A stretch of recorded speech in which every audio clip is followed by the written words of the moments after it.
Pessoal, vamos a mais uma aula. O assunto continua sendo renascimento comercial e urbano, Baixa Idade Média. Estamos vendo aqui as transformações que ocorreram na Europa entre os séculos XI e XIII.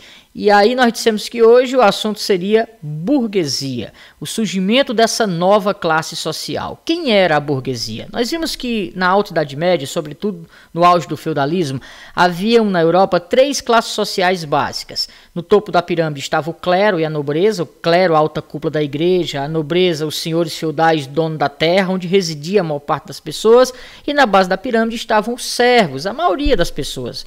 Trabalhadores que moravam na terra dos senhores, né, buscavam proteção, em troca dessa proteção trabalhavam com trabalho. Não eram escravos, não eram trabalhadores assalariados, eram servos. Só que as transformações ocorridas entre o século XI e XIII vão fazer surgir uma nova classe.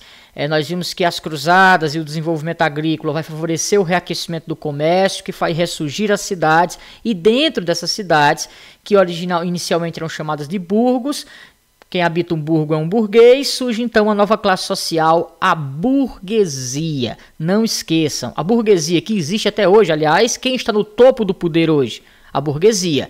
Ela entra em cena aí, nesse intervalo de tempo, entre os séculos XI e XIII. A burguesia é uma classe que surge, como eu já disse, da atividade mercantil. É uma classe envolvida com o comércio. Isso significa dizer que eram comerciantes, artesãos e banqueiros, né? Os donos de bancos. Eram basicamente estes os principais personagens da chamada burguesia. Ela era uma classe predominantemente urbana, né? Se os senhores feudais eram uma classe rural, os senhores residiam no campo, eram donos de propriedade rural voltadas para a produção agrícola, os burgueses já eram o contrário, era uma classe fundamentalmente urbana, porque a atividade mercantil é essencialmente urbana. Nós vimos que muitas cidades cresceram com a atividade comercial, outras surgiram do nada em torno de feiras comerciais nesse período.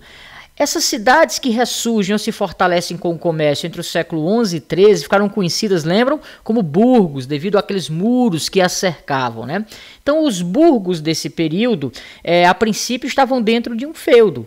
Portanto, pertenciam ao senhor feudal, de certa forma, que lá atrás permitiu que feiras se estabelecessem ali. Em torno dessas feiras surgiram cidades, elas foram crescendo, se tornaram importantes, muitas vezes mais ricas do que o senhor feudal, mas ainda pertenciam a ele e ele cobrava delas altos impostos. Só que com o poder que essas cidades adquiriam, a burguesia acabava pressionando o senhor a vender o pedaço da terra no qual estava situada a cidade. Alguns até resistiam, mas não tinham muito o que fazer. A burguesia tinha dinheiro e com dinheiro se comprava tudo, inclusive exércitos, para rivalizar com os senhores, se esse fosse o caso.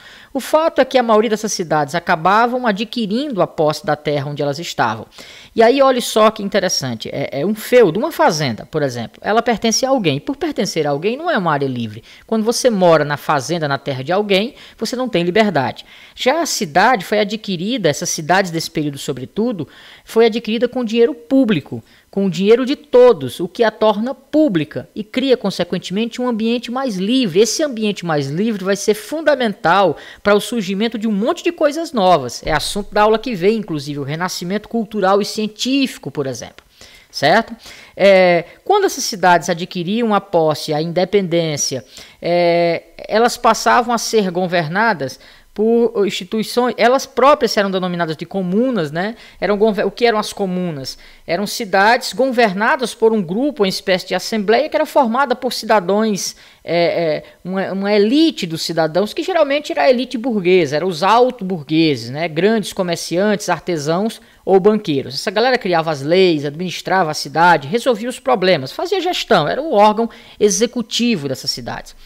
A burguesia, ela tinha três classes básicas: os banqueiros, né, os donos de bancos, que é uma atividade que vai ganhar muita força com o comércio, os comerciantes e os artesãos. Os artesãos são mais ou menos hoje, quem abastece o comércio? A indústria. Nessa época, quem abastecia o comércio? Os artesãos. Então, os caras que produziam tecidos, sapatos, ferramentas e uma afinidade de outras coisas.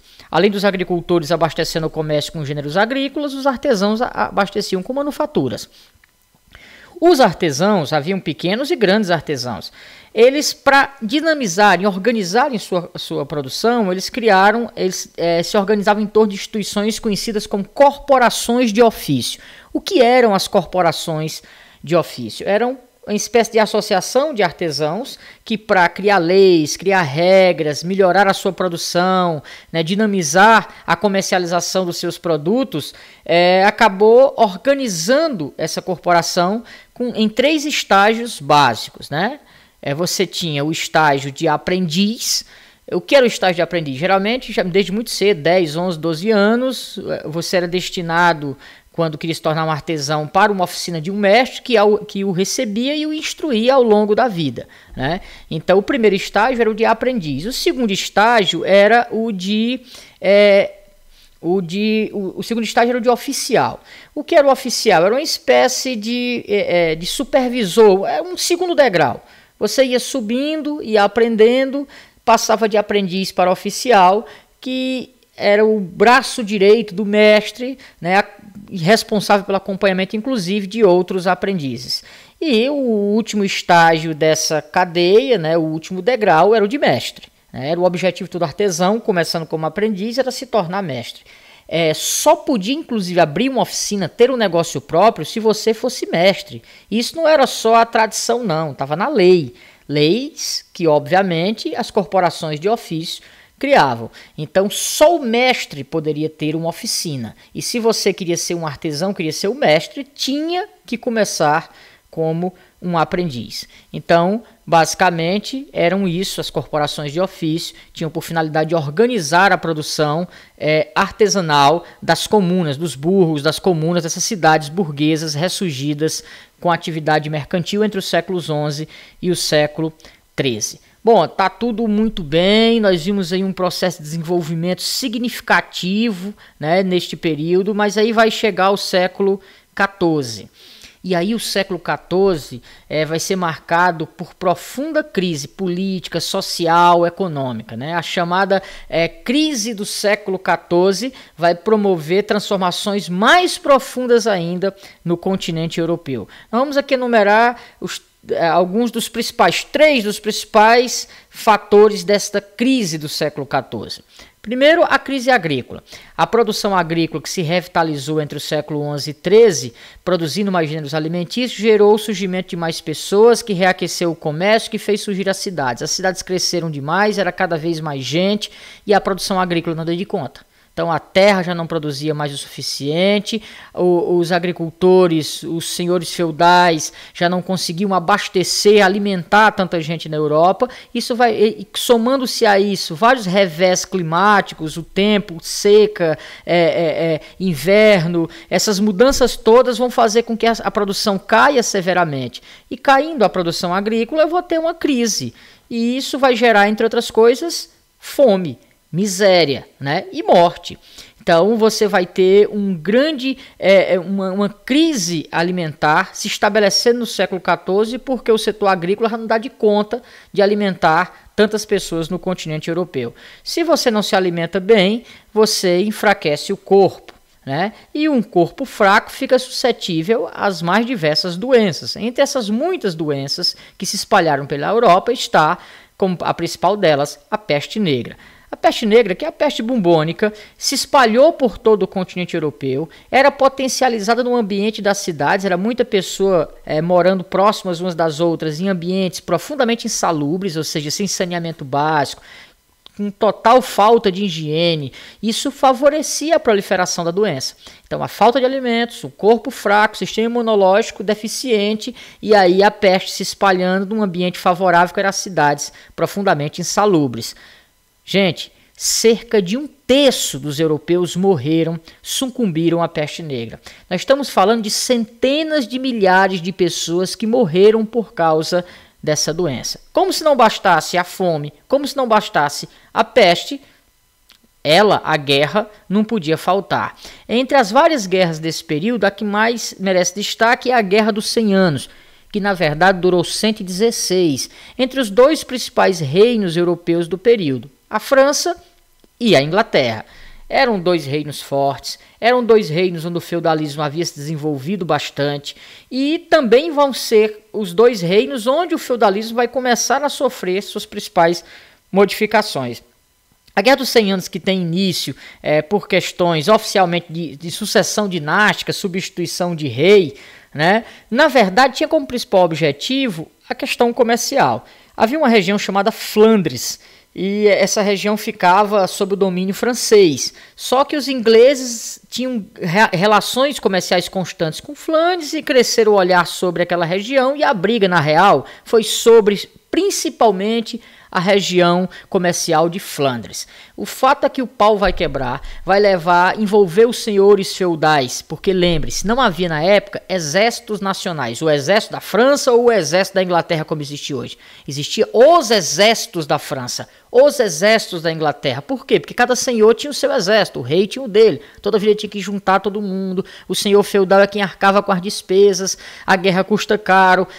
100 anos de guerra vai aprofundar as crises, ela vai ter alguns intervalos, um deles provocado pela peste negra, a fome vai continuar constante, os senhores feudais vão ter que gastar muito dinheiro, e quanto mais gastam, mais impostos cobravam dos seus servos, e isso vai gerar um empobrecimento dos senhores feudais e um consequente enfraquecimento do feudalismo.